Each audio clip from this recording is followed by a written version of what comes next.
That's next weekend. Now, this morning, Thrive, just to catch you up. The last couple of weeks, man, I have learned so much. This has been good for my soul to think through what it looks like to thrive. If you're new, you haven't kind of joined in for these last couple of weeks, let me tell you what we've been thinking about.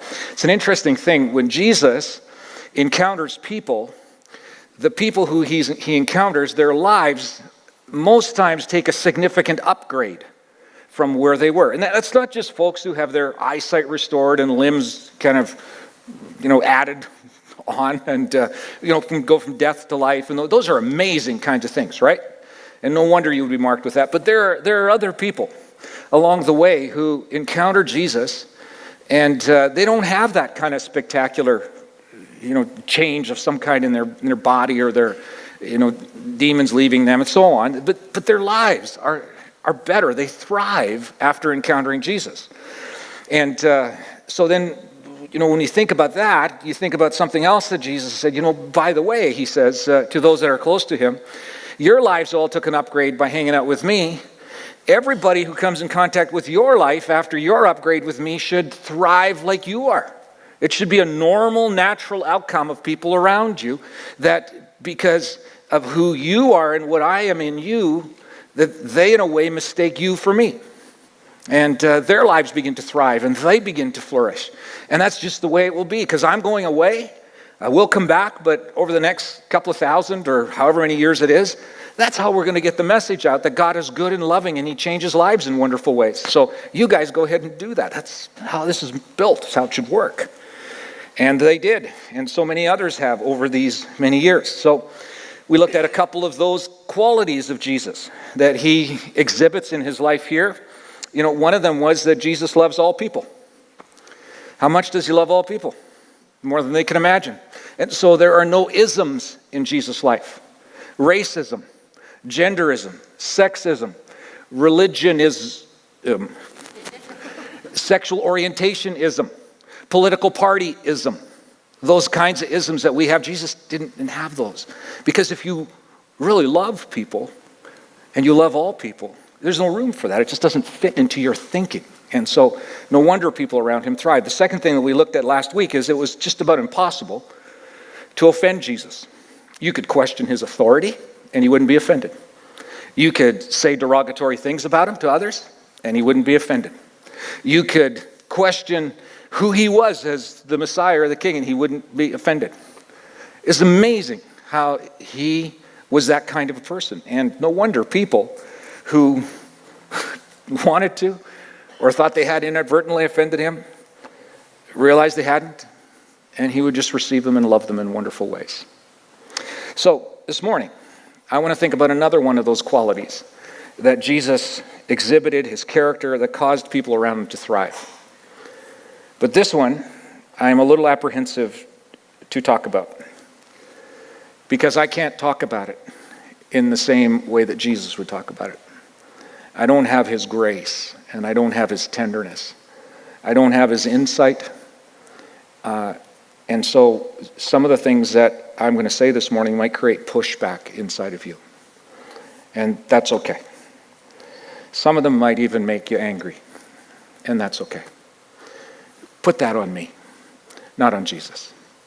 Because he would say it with such kindness and directness, but gentleness and grace. So I'm going to give it my best shot. So that now I've got you all confused, right?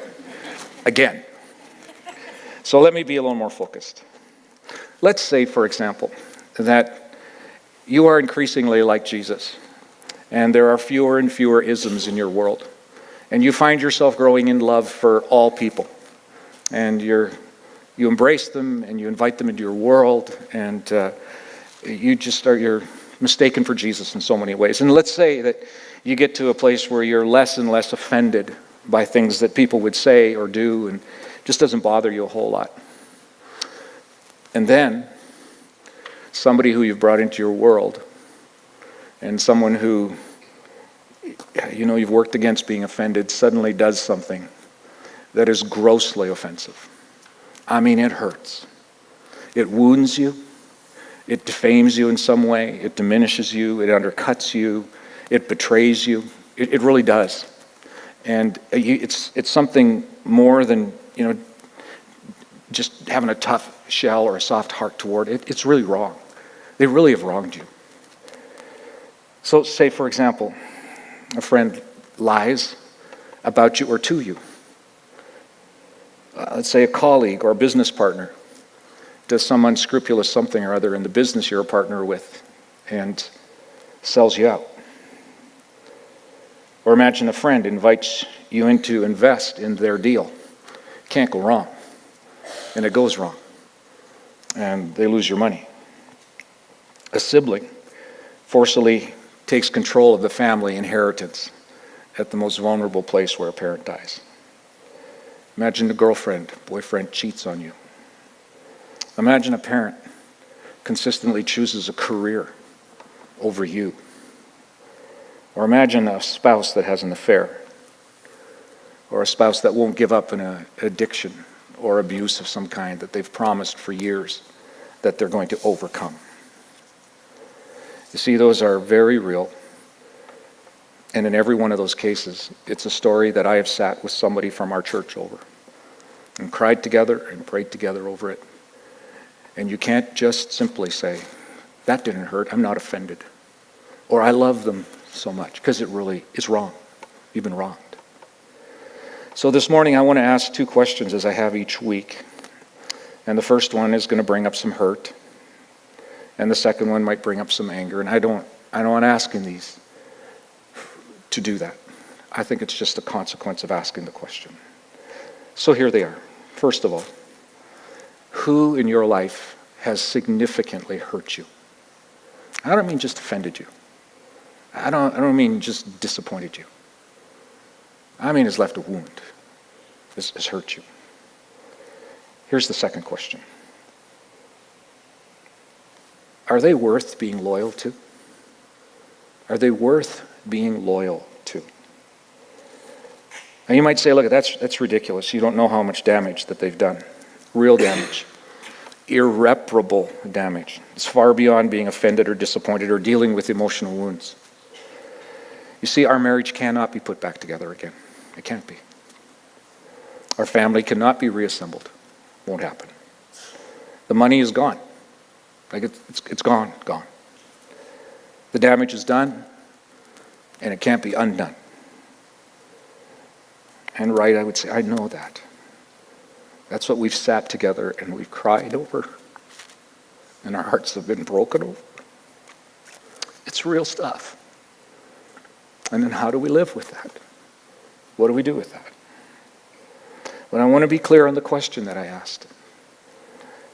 The question is not, should we try to fix it? The question this morning is not, should I just open myself up to the hurt all over again and try one more time? The question is not, should I forgive and should I forget? That's not the question today. The question is that person who has hurt you still worth being loyal to? And you might already have an answer for that. No, not on this earth.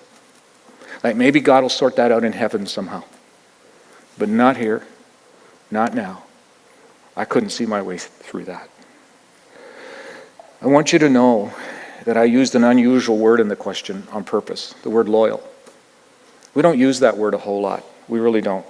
And when we do use it, oftentimes we think of it in a totally different context, like we think about brand loyalty. You know, I'm loyal to Dove soap. Yay, Dove soap, right? Or I'm loyal to the company that hired me, or I'm loyal to that team, or I'm, of course, loyal to the flag and to our country. But we use it in the same context that we would say, my dog is loyal to me. Really, we do. We use it in all kinds of terms. We don't use it often, but when we do, that's the way we think of it. But that's not what the Bible would use as the definition for loyal. Whenever the Bible uses the term loyal, it uses it as loyalty between people, but only when there is something that has come into the relationship which runs the risk of wrecking the relationship. Trust is broken. Deception happens. Denial and betrayal happen. That's when loyalty comes in. It's not loyalty if there's no tension, if there's no pressure into the relationship. It's something else. It's only used in that. It's throughout the whole Bible, Old Testament, New Testament. In the Old Testament, it's the Hebrew word echman. Aren't you so glad for my Hebrew? In Greek, it's pistos. But it always carries the idea of faithfulness when someone doesn't deserve faithfulness. That's how it's presented. When someone has been unfaithful, doubted you, questioned you, damaged the relationship. Do you know who that word is used to describe more times than anybody else? God. Do you know who's wrecked the relationship with God more times than anybody else? Us. And when we do, he has a description of himself that's unique. He says, I will be faithful to them. I will be loyal to them. I know they jacked it up. I know they defied me. I know they betrayed me. I know they sinned against me. I know all that. But that's what makes me faithful. I'm not faithful if they don't wreck it because I can't be unfaithful. Does that make any sense? Only we can be unfaithful and disloyal. He cannot be. But he uses that word of himself throughout the scripture when somebody has jacked up the relationship between us and him. It's used to describe his approach to people who try really, really hard to please him, and then in the end, they divorce themselves from him, abandon him, leave him on the side of the road scratching his head. And it's used of people who have never known him, who have no inkling of who he is and how good he is. Can you imagine that level of loyalty? Loyal the way he is to people who don't know you. And this is our God. He uses it to describe how he approaches us, disloyal people. His loyalty does not mean that he intervenes in every situation to discipline, correct, and punish those who are disloyal. Nor does he look at those who are and go, that didn't hurt. That's not a problem. Let's just overlook that and go on. He doesn't actually do that. That would be to betray the relationship. And he can't. He's faithful. He's loyal. All the time. It simply means that God always maintains a posture and approach of loyalty where those who legitimately commit offenses against him are still cared for, taken interest in, loved. He's loyal to them. And you know something? He thinks every one of us are worthy of his loyalty, regardless of what we've done. It's quite remarkable. So, how does that theological idea become practical and real for us? Because God's God, he's able to do some things that we don't do so well, I guess. But how do we do that? Is that even realistic for us, for those that have heard us? Is it even expected of us? Well, I want to show you something from the life of Jesus this morning. You know, Jesus had the odd occasion where people were disloyal to him. Did you know that? So he faced it. Now, it's so easy to look at Jesus and go, well, you're the Messiah, you're the God on earth, you're God incarnate. That was a piece of cake for you when that happened. But he was also human. Understand that. 100% human, 100% God. And on the human side of him, do you think it troubled him when people hurt him, when they did things of unspeakable acts of disloyalty against him? He had to deal with it. And I want to look at an incident in his life, and I hope we can put ourselves into it. So I want to start with this. I want to put two references up on the screen. Luke 5 and John 21. It's quite interesting incidents. They're two separate incidents, but if you were to read them side by side, you would go, well, that's the same thing. Happened at the same place. The same essential story behind it happens. Like, what's the difference between the two stories? The ending is the difference between the two stories. The first one, well, it's a story of Jesus showing up on the side of the Sea of Galilee on the shore, and some friends are gathered there. They get into a boat, they go out fishing, they fish all night, they don't catch anything. Jesus shows up at the seashore in the morning and he says, guys, try it one more time. Throw your net on the other side of the boat. There's an unbelievable, miraculous, shocking catch of fish. They haul it back in. Jesus, in the end, in both cases, says, follow me. If you were to read those, they both tell the same story. It's almost essentially the same story, except for the ending. Here's the difference in the ending. In one of them, one of the people in this set of people that are on the seashore, a guy by the name of Peter, experiences what Jesus does in that first account, and he wants Jesus to disappear and go away. Actually, this is what he'll say. He says, "Oh Lord, please leave me. I'm too much of a sinner to be around you." The second one, he says, it's the Lord. Somebody tells him that. When Peter heard that, it was the Lord. He, like I do all the time, whenever I go swimming, I get dressed. He put on his clothes, jumped in the water, and headed to shore. One, he wants to be away from Jesus. In the first case, the second case, he wants to be. What's the point? The point is that there's a bridge between them, and Peter goes from someone who sees the wonder of who Jesus is and doesn't want to be near him because he sees who he is, to 3 years later, because those happened 3 years apart, to wanting to be with Jesus, to be with him completely. What is it about it? Well, here's the thing that bridges it, is it's Peter's loyalty to Jesus. It's really remarkable. Everybody needs a friend like Peter.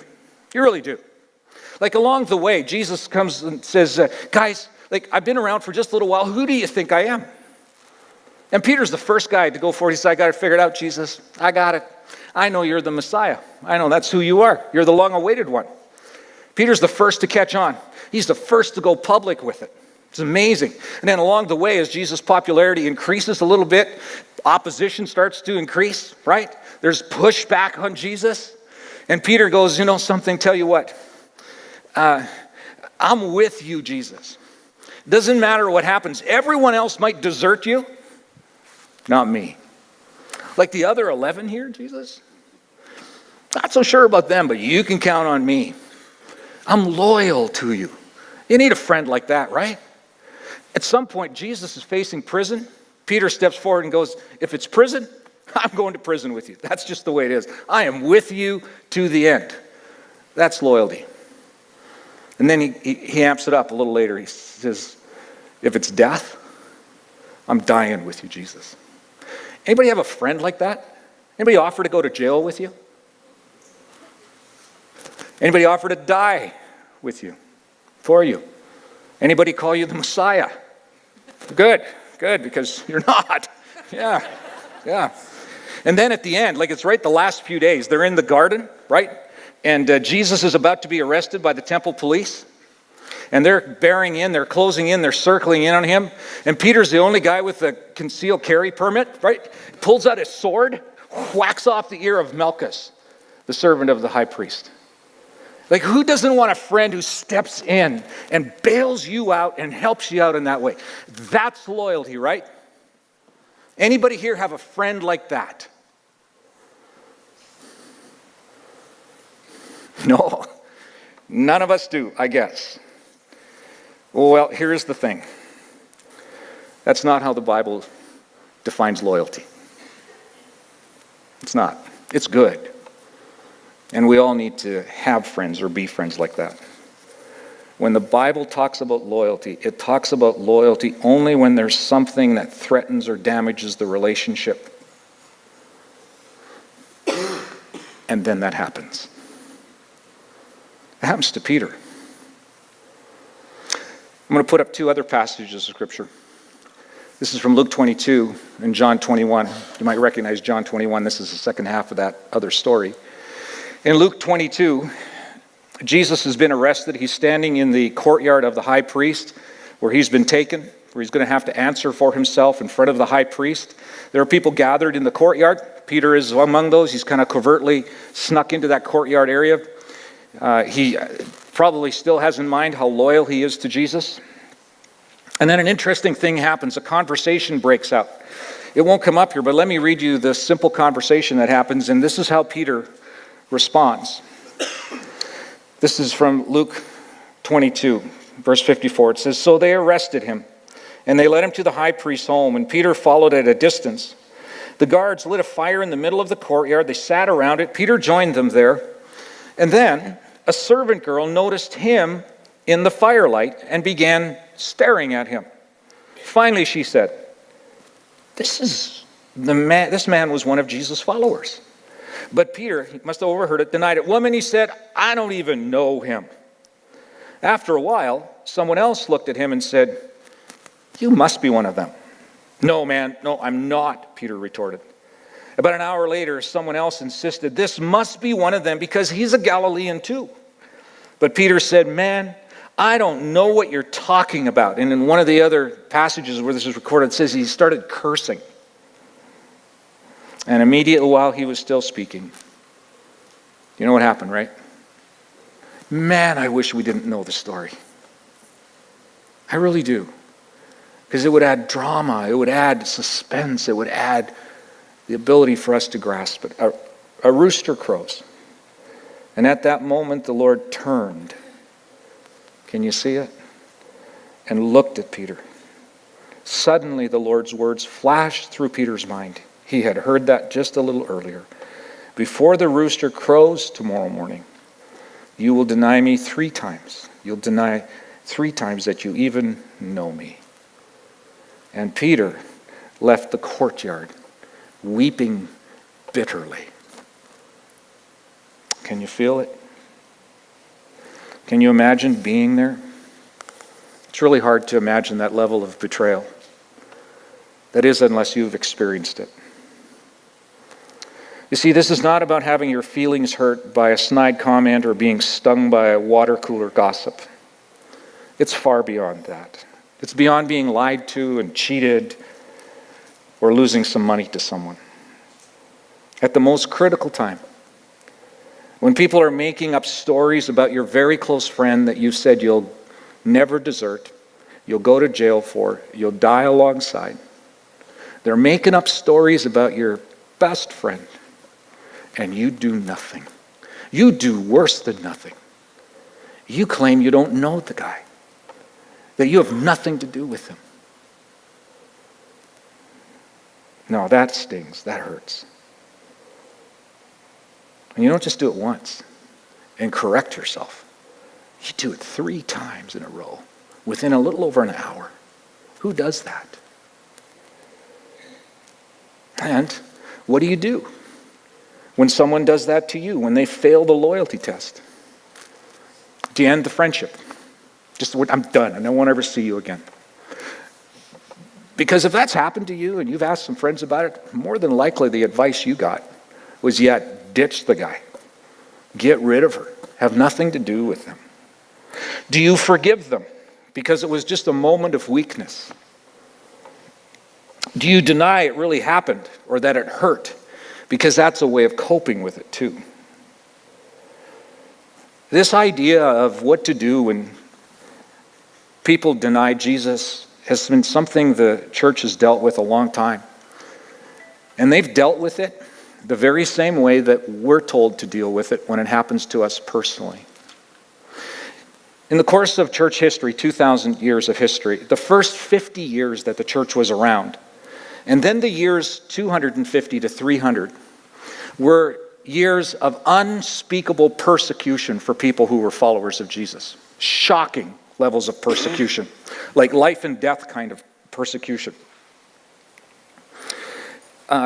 During those persecutions, particularly the one from 250 to 300, the emperor at that time, it was Emperor Valerian, he passed this decree because the Roman Empire was kind of fragmenting at its seams. And oftentimes people in power, when things are coming apart, they create new rules to create more loyalty, because that's how they think loyalty works. If you just aren't, if you're just cooperative, which isn't loyalty, we know that. And so he passed this edict in the Roman Empire that every Roman citizen was to go to a local Roman magistrate to bring a sacrifice and worship one of the Roman gods.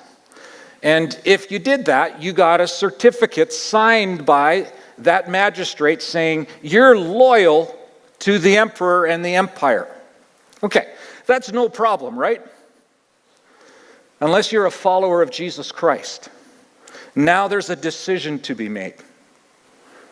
And thousands of people in that 50-year approximate period, thousands of people made the decision that they would not do that, that they would defy the emperor. And thousands of people were martyred because they couldn't produce the certificate. However, there was a clever way that some people found to get around that. Some of the magistrates said, hey, tell you what, you give me enough money, I'll sign the certificate. You never have to sacrifice. And so a bunch of people did that. Never sacrificed, but paid some money so they could get a certificate saying they had. And then there were even more followers of Jesus who just said, this is not worth it. I would rather keep my family, keep my life, keep my marriage, keep my business, keep my farm, than do that. I think maybe God will forgive me.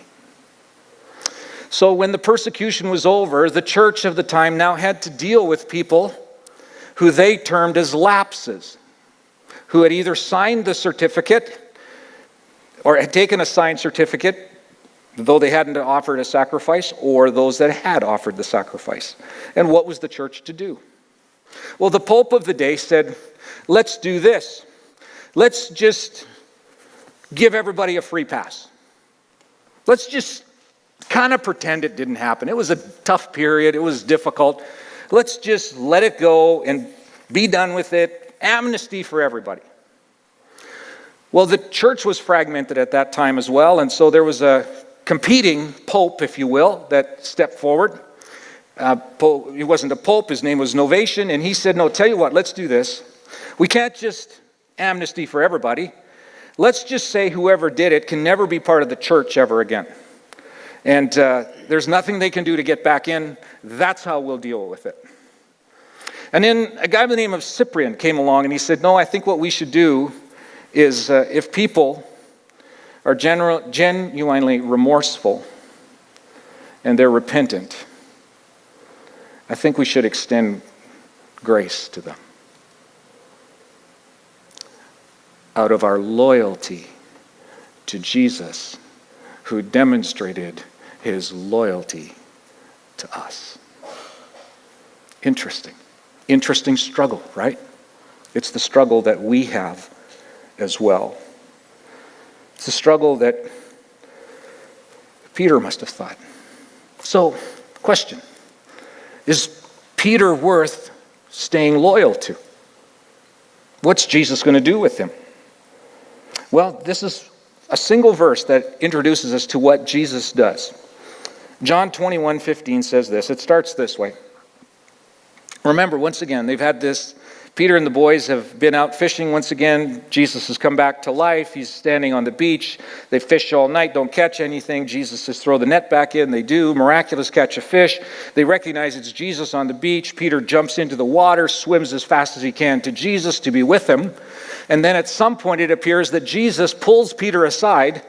And this is what it says in verse 50. After breakfast, Jesus asked Simon Peter, pulled him aside and said, dude. Well, he didn't actually use dude. Peter, what are you doing here? I thought you had given up on this whole thing. I overheard you in the courtyard. You weren't part of this anymore. What are you doing here? I'd just assume you weren't here, actually, but what are you doing here? Peter, I got to ask you, you were the guy that was going to go to jail, and you were the guy that would never desert me. You're going to die for me. What happened? Why did you do what you did, Peter? How can I ever trust you again? Ever, Peter, ever. Peter, I need to know. What are you going to do to fix this up? What are you going to do? Or maybe Jesus, because he's so gracious, right? Just said, Peter, tell you what, forget the whole thing. Let's just pretend it never happened. You go your way, I'll go my way. Maybe we'll hang out together. Let's never talk about this again, okay? Because if we don't talk about it, maybe it never really happened. And if we kind of live in that place of denial, it's going to kind of look like grace, right? And you'll feel good about it, I'll feel good about it, and we'll just go on. Well, that's not what he asks. He asks a really unusual question. He says this, Simon, son of John, here's my question for you. Do you love me more than these? More than these? Well, what are the these? Well, there's been quite a bit of debate over this. It's not clear exactly what he was saying the these are. Some think it was like the fish and the bread that was being served. Do you love me more than like food? Some think it was the fishing gear and the boat. Do you love me more than your fishing business? And others think, no, these was the other 7 or so that were around that charcoal fire. Because Peter was the guy again that says, if all these desert you, I never will. Why would Jesus ask him that? Well, you see, that's a characteristic of loyalty, biblical loyalty. Biblical loyalty is able to not ignore the threat to the relationship, but it believes that there's something better and deeper in the other person. It just believes that. That denial and that betrayal doesn't actually define you. There's something more in your life.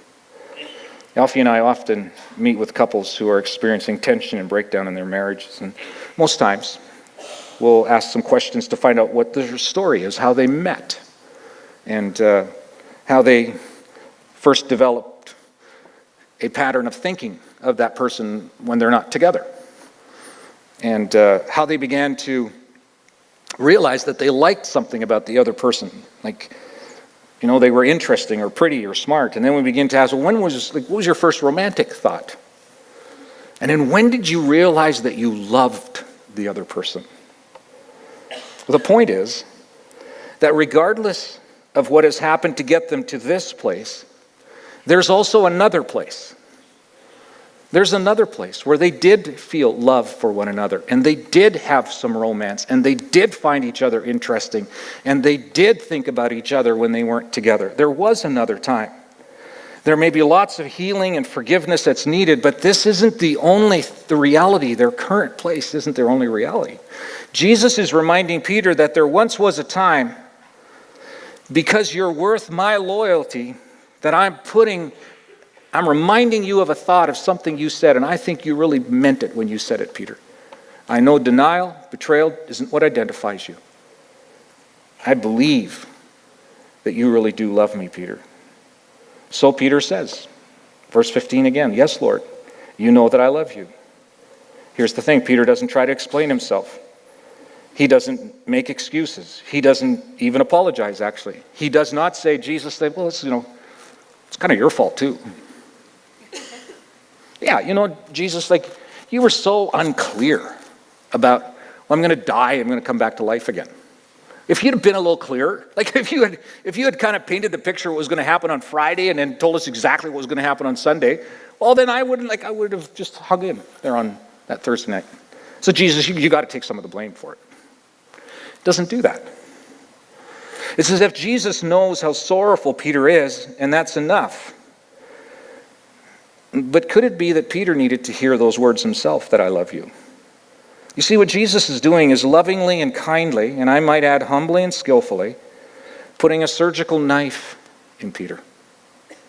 Not to shame him or make him squirm, but to excise and express the poison of what Peter has done under the shadow of his love. You see, another characteristic of biblical loyalty is that loyalty does not deny or sweep disloyalty under the rug. No, it graciously offers a way back and facilitates healing. It does not demand its pound of flesh or force a confession. At some pain, even loss, even great pain and loss that looks and feels very much like a crucifixion, loyalty is focused on reconciliation, not vindication. And then this, Jesus says, then feed my lambs. This kind of loyalty Jesus has does not make Peter stand on the sidelines to sweat out what comes next. And it may be the most controversial thing that Jesus does. He actually restores Peter and then does more than that for Peter. He gives Peter a raise and a promotion. What he's saying to Peter is, Peter, I want you to lead that group. I do. As jacked up as that was, I want you to lead that group because you're worth being loyal to. And the kind of people that I want leading are the people who are discovering what real loyalty is. And you're discovering that, Peter. Wait, shouldn't we take a few months for Peter to prove that he's different? Shouldn't we? Wouldn't that be wise? Isn't this a huge risk on Jesus' part? Is it a wise approach? It is if you're Peter. It's unbelievable if you're Peter. In fact, it's unbelievable if you're the one who's been disloyal. But Jesus is teaching him what real loyalty is. Remember what has happened. Jesus has reached out to Peter because he knows there's something more inside of Peter than just the denial and the betrayal. Peter has not made excuses or defended himself, and Jesus has made it really simple, without shame, without guilt, to make it right with Jesus. And now Jesus, in his loyalty, is releasing Peter to do what Peter was always intended to do. It's remarkable, isn't it? It's remarkable. That's biblical loyalty. So, back to the two questions I started with. Who's really hurt you? Who is that person? Are they worth being loyal to?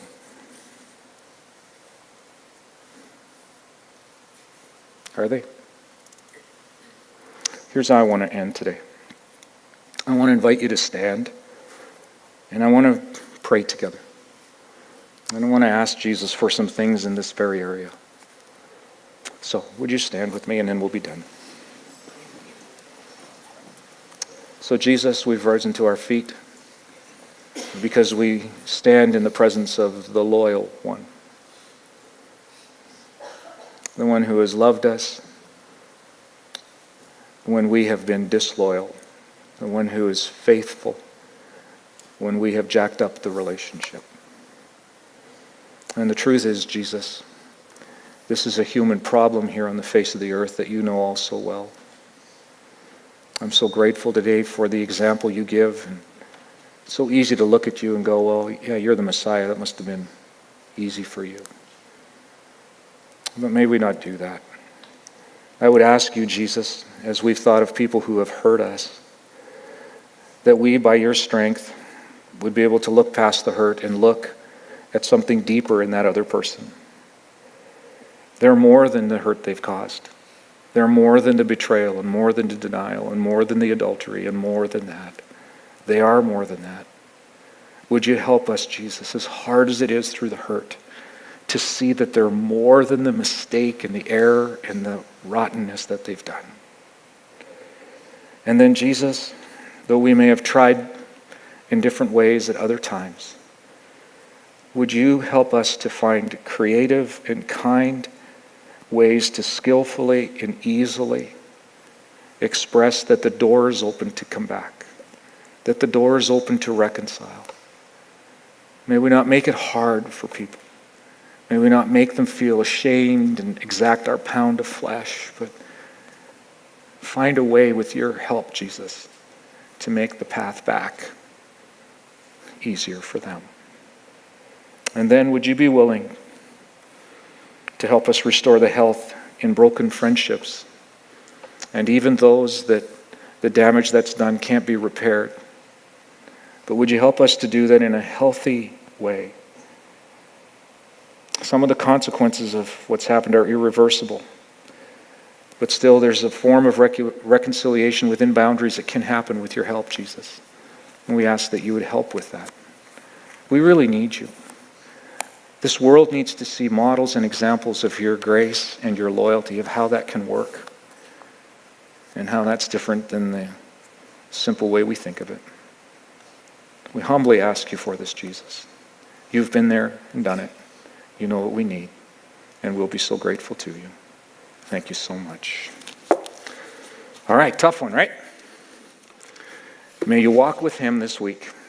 Give it a try. Trust him. See what he'll do in these kinds of relationships. Have a good week, everyone.